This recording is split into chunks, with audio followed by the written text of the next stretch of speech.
Hey, ladies and gentlemen, this is Chris Sost, and I just wanted to take this opportunity to thank you so much for tuning in to today's episode.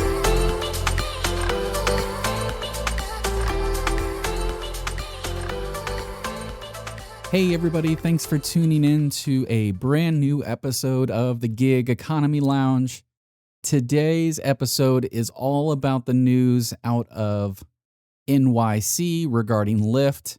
They are imposing new rules for drivers and new requirements for drivers to better adhere to and cope with the costs that are associated with the TLC or Taxi and Limousine Commission's rules regarding minimum wage, how they factor that, which is a utilization rate that is standardized, but it is based off of Uber's utilization rate, which obviously Lyft and Juno both have significantly lower utilization rates, which basically means in layman's terms that Lyft and Juno have to supplement each fare more than what Uber has to in order to meet the minimum wage requirements that the state or the city imposed. Excuse me, not the state, but the city. This is very interesting because it's something that I talked about at that time, and then as they were talking about it, and for a long time, I am a firm believer that anything that you have done, any kind of policy, governmental policy that you use to force a company to do something, there will be an equal and opposite reaction to it in time.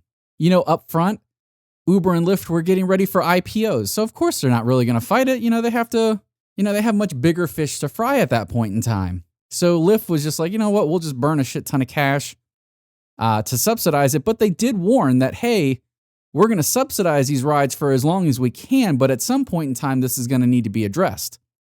Well, they sued the city. The city obviously won that. So, they had to start implementing this new payment plan. So Lyft's policies lay out as such.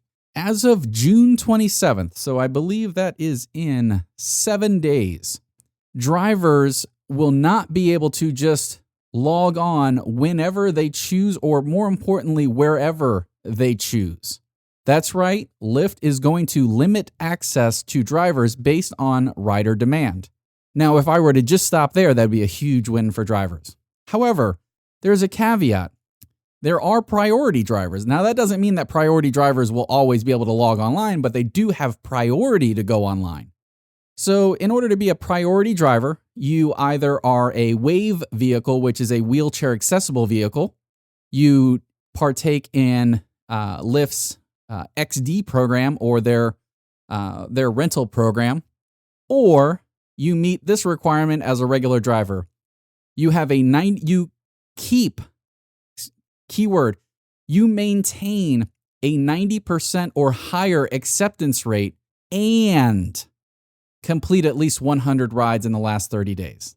At any point in time that your acceptance rates drops below that, or you don't complete 100 rides in the past 30 days, you drop priority status. Now, there's a couple of things that Lyft is doing to kind of help drivers.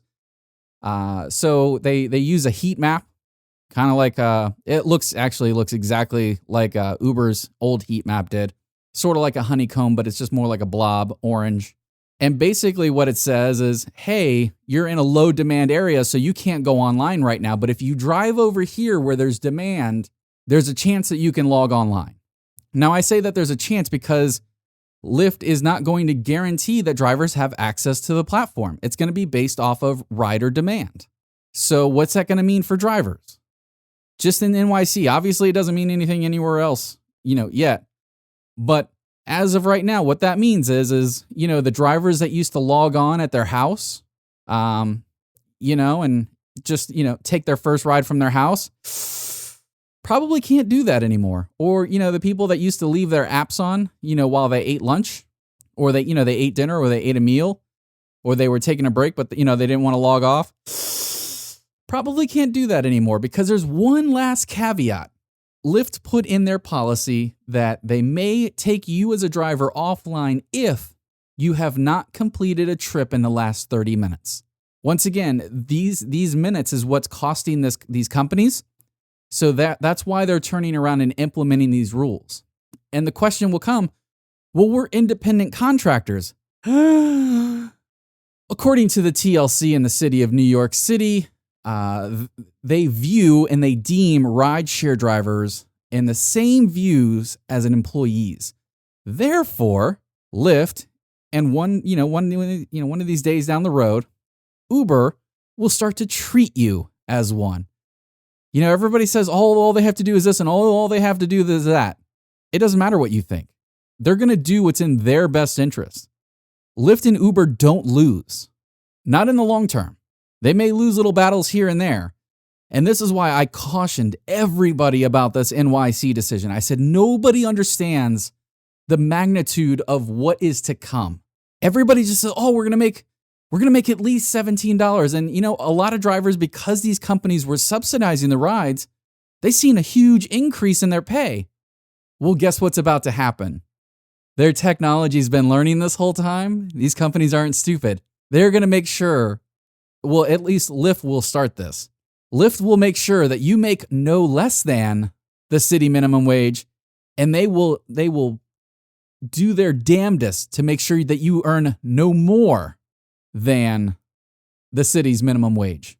Here's a funny thing about how they're doing this whole heat map thing. So you remember how we lost prime time, but we got our personal power zones? Those things that gave us extra money? I just consider them ride bonuses. Well, if drivers are already having to drive to busy areas in order to log online, then there's really not a need anymore for these ride bonuses. There's no need for them anymore. In time, once Uber adopts the same policy, they're not going to need surge, because guess what? In order to log online, for the masses, in order to log online, you're going to have to drive to where it's busy, which that's what surge used to do. It used to say, hey, it's busy over here. We need more drivers. Now that there's minimum wage, hell, they can just do away with it, at least in New York City. Now, will they do away with it anywhere else? No. I don't think that this is a coincidence. I don't think that this whole situation is a coincidence. I think that this is becoming a notice. Lyft, I don't know how, but John Zimmer and Logan Green and their policymakers have grown a pair of brass balls, and God bless you guys for fucking finally doing it. I guess it's because Travis Kalanick is no longer around at Uber to be the forefront ball buster. They are basically putting cities and states on notice, saying, hey, if you're going to follow in New York City's footsteps, be prepared. Be prepared for the way that we handle and we address these issues. And they haven't even used their quote unquote Trump card yet. And, no pun intended, there's no connection. That's literally just the Trump card, which is they haven't even mobilized riders yet. I mean, this will be the beginning of that mobilization, because I foresee in the next 6 to 12 months, Lyft will have thousands, and I repeat, thousands of New Yorkers who didn't have ample access to transportation beforehand, before Uber and Lyft came along, because they live in an area where taxis didn't really want to go and there was a bunch of discrimination. And yes, there are subways and everything else. However, it just wasn't sufficient enough. They're going to mobilize these people. I would assume that they're going to give them free Lyft rides to city commissioners meetings or TLC meetings. And they are going to have a much larger group make a much louder sound than the drivers did and say, I want you to see the faces of the people that you adversely affected with your governmental policies. You chose to make this decision, which, you know what? We were good with congestion charging. If the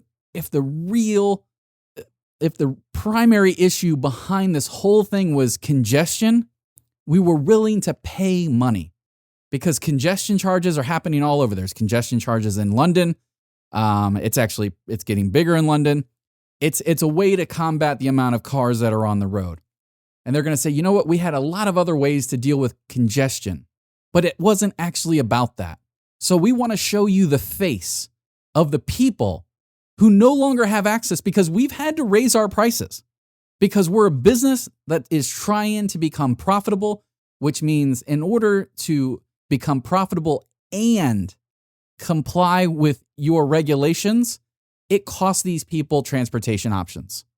And I'll tell every single driver out there right now, politicians don't give two flying fucks about you. You were the flavor of the month when you came along and you walked into their office and they saw an easy vote. That's what they seen. And guess what? When Uber and Lyft pull all these passengers who no longer can afford to use Uber and Lyft in front of that city, commission, or in front of the TLC, I promise you, those politicians will sell your ass out in a quickness. They will do whatever it takes to get those people's votes. Because I guarantee you, Uber and Lyft and Juno will put 10 to 15 times the amount of people in front of them than the amount of drivers that got in front of them. And they will drown the drivers out. I am not an advocate for what, Uber and Lyft do. I am not at all. I am equally not an advocate for trying to use governmental policy to get my way. Because the repercussions of doing that is far more severe. I have preached for years, multiple years, that everybody in the gig economy needs to constantly reevaluate your situation and make choices for you. Don't worry about the other fucking person sitting next to you at the queue. Don't worry about the Uber driver across the street. None of those people are going to pay your fucking bills. You've got to do what's in your best interest. So when Uber and Lyft or any other gig isn't cutting it for income, you've got to make a change. That's on you. You can't you can't use the strong arm of the government to get what you want, because the market will react to that and they will correct it. The market always wins. The consumer always wins. Always. I don't know of a single governmental policy that overrides the power of the market. Because guess what? When people vote, they vote with their dollars every day. When I walk into a store and I spend money, I'm voting with my dollars.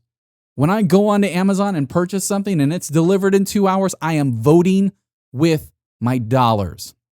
When I go into a particular gas station because the price is 3 cents a gallon less than the station across the street, I am voting with my dollars.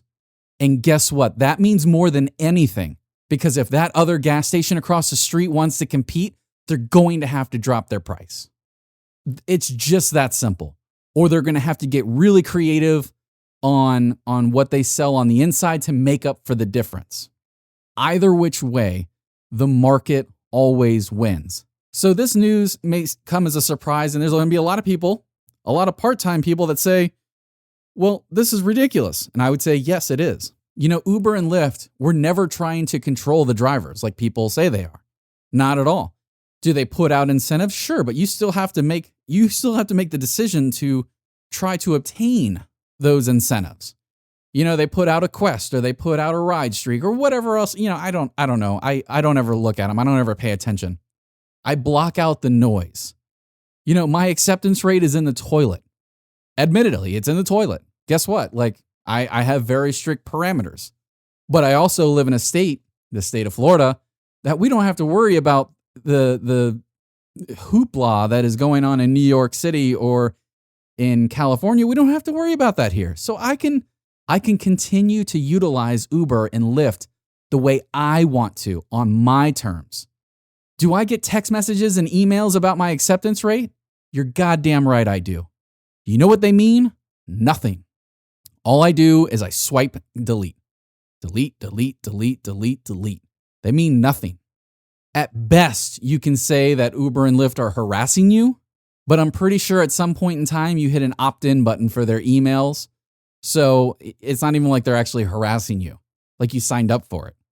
So you've got to make decisions that are best for you as an individual. Like I said, if rideshare ain't cutting it, add some more gigs. Right now, this company Tackle, I know I'm beating the drum of Tackle. Tackle is taking off TAKL. I don't have a sign-up code. I don't give a shit about it. Just find it. It's in the App Store, it's in the Google Play Store, it's in whatever other store you can look for apps. Tackle. It's a handyman services app. It's upfront pricing for everybody. So the price you see as a provider is the price that you get. And the price that the person requesting the service looks at is the price that they pay.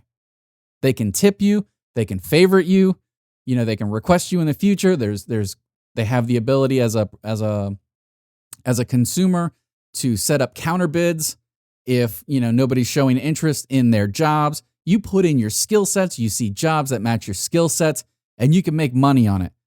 App out there called Roadie, just like it sounds, Roadie. Airlines use the shit out of this app to get luggage to people. Guys, you need to diversify. It kills me. It kills me to see people just say, oh, all I do is drive for Uber and Lyft and I don't make enough money. It's like, dude, it's not fucking 2014. Like, there's literally 50 million more apps out there you can sign up for if you want to really, quote unquote, kill it in the gig economy. So the good old days, as people like to say, quote unquote, good old days, it only had 2 companies and it had far less users on it. In general, it had far less riders. It had far less drivers. You were still heckled to death by taxi cabs way more than we are today. We have to be willing to adapt as people. That's what we've got to do. We've got to be ready to adapt. Uber and Lyft, the way it is today, isn't the way it's going to be 5 years from now. Just like Uber and Lyft isn't the way it was 5 years ago. It's just not. They've added scooters, they've added bikes. By the way, holy shit, if your city has bird scooters or Lime scooters, dude, sign the fuck up to be a charger. They pay like $4 to $8 to charge, to pick them up and take them to your house and charge them. Depending on what your city charges, on average, it costs about a quarter to maybe 40 cents to charge one, like in terms of electric use. So depending on your hustle game, depending on your vehicle, I mean, you could really game the fuck out of that. I think you can make $100 a day just charging scooters in your city. Like, guys, there's so many fucking opportunities to make money. There's no reason to go after Lyft and say you need to pay a minimum wage. Fucking hit them in the market. Be like, you know what? Fuck you, Lyft. I don't need your shit. I can go over here to Bird and I can fucking charge scooters. Or I can jump on Tackle and I can do this job and make a quick $80. Or, fuck, dude, I can jump on Roadie and grab like 3 bags going in the same direction and make $60. Like, use the market to get your way. That's how you get Uber and Lyft to change. And they change on their own terms. So they have to incentivize you to come back. So when you find something else, they have to incentivize you to come back and do their platform. That's the beauty of the market. You might not like how long it takes to work. And no, it's not perfect. There's going to be casualties of war in that shit. But guess what? There's going to be a fuck ton of casualties of war with this action right here. And anything that may or may not happen in California. Honestly, I don't even care about California personally. I mean, they pay boatloads of more money for everything there. And I think I've said this on a number of episodes. I believe that the view that I have is just as beautiful. It might be slightly less. So I don't have mountains behind me, but I've got a beautiful beachside view of a nice calm ocean. It's beautiful. Guess what? I don't have state income taxes. I don't pay $4 or $3.50 for a gallon for gas. It's beautiful here. So whatever the state of California and people in California want to do, that's up to them. They've decided that they were just going to bend themselves over far before this rideshare legislation ever came along. So if they want to just bend over a little bit further, hey, that's cool too. But I'm going to end this because it's getting fiery and I really don't want to attack anybody. Like I have extreme empathy for everybody that thought that they were going to get minimum wage and then that was going to be it. I feel bad. I have a tremendous amount of empathy for you because that's never how the market's worked. Ever in the history of the market. It just doesn't work that way. Companies will always adjust and you will continue to suffer. The only way you as a worker get better, truly better, without any market consequences is when you move the fuck on. And you make the decision to go out and do what's best for you. You're not worried about the person next to you. Like I said, they're not paying your rent. They're not like keeping the lights on. They're not making sure your cell phone works so you can make money. Like, you got to worry about you. At the end of the day, you got to worry about your family. Like, you have a wife at home. You have kids at home. You have a mother at your house because you're taking care of your mother, or you're taking care of your father, or you're taking care of another family member. Like, you've got to worry about you. And the only way that we can do that is by opening up our eyes to all the opportunities that are out there. Like, if you want to just drive Uber and Lyft, fine, but there's just certain shit you're going to have to deal with. Why? Because the market has other ideas out there. I already listed them. You could go out, you could drive, you can do $120, right? You can do $120 in Uber earnings. Let's just say at worst it takes you 8 hours. But you have like a RAV4, or you have something that's pretty roomy. Dude, you could pick up like 5, maybe 6 scooters at $6 each. That's another $30 in your pocket. And all you got to do is like drop them off like the next day. You just charge them up, drop them off. Or you like jump on Roadie. So like when you take somebody from, the suburbs to the airport, you have the Roadie app open with your notifications on, and then you see Delta's got like 2 bags, 2 different orders, but they're going in the same direction. Man, you grab both of them. Drop those people off at the airport, pick up the bags, drive to wherever those bags need to go, drop them off, make that money, and then get back to driving. Hell, maybe you're just sick of driving. Dude, turn on the Tackle app. Go, you can clean houses. There's a shit ton of things for cutting yards, putting things together. I've hung TVs on people's walls. That was the easiest $50 I ever made in my life. It was super easy. Like they have all kinds of jobs on there, and Roadie does like deliveries for some restaurants in certain markets. So the possibilities are endless, guys. You just need to open up and just go with it. So thank you guys so much for tuning in. I'm sorry I went on an elongated rant there at the end, but man, like I'm passionate about people helping themselves. Like, and that's what it boils down to at the end of the day. People can disagree with my point of view till the cows come home. The only thing I care is that people are doing what's in their best interest, like them as an individual. So again, thank you so much and have a great day.